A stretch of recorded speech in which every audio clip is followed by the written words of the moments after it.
let's get to the interesting facts about angels.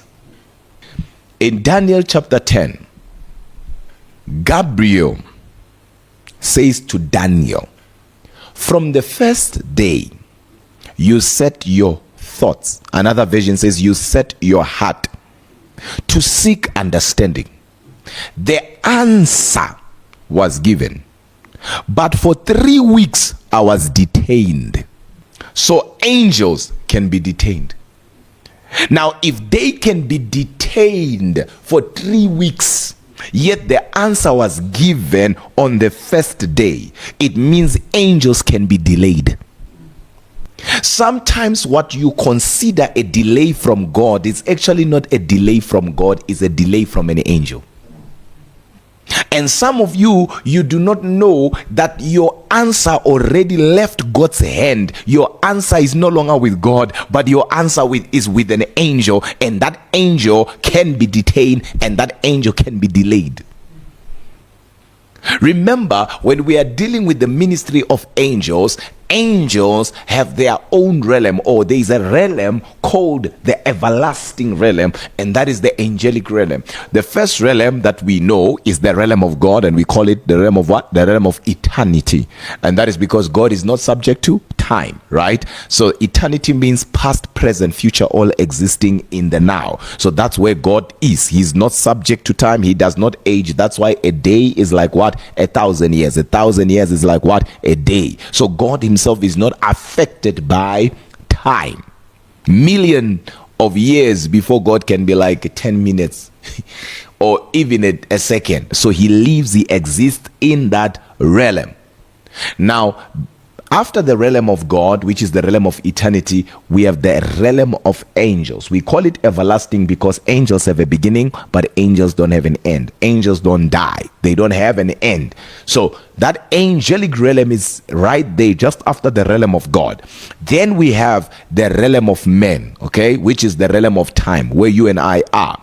But then again, there is a thin realm between our realm, which is the realm of men, and the realm of angels. So there is another realm there. It's called the realm of all spirits, or we call it the celestial realm.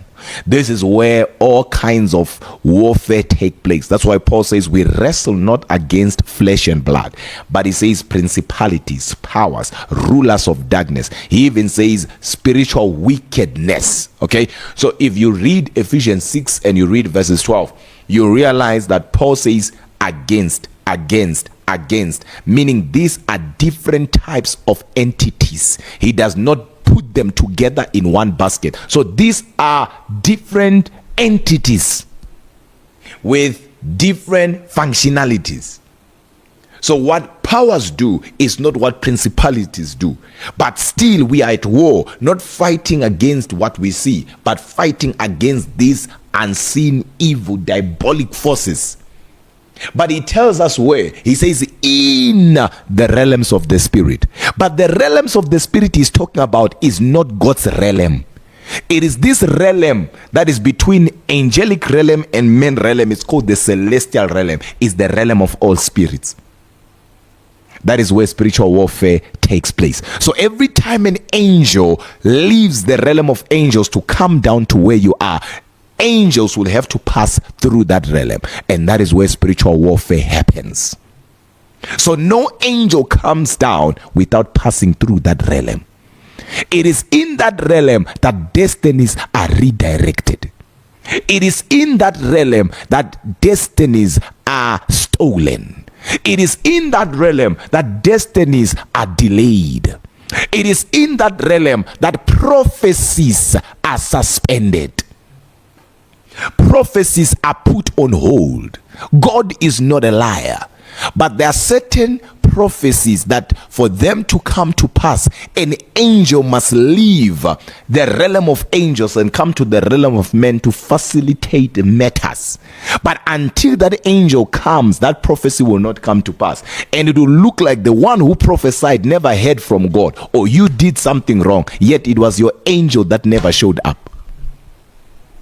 So a lot of people fail to function, fail to move with their angels because they don't understand what I'm teaching you now. angels can be detained. Your own angel can be detained in the spirit.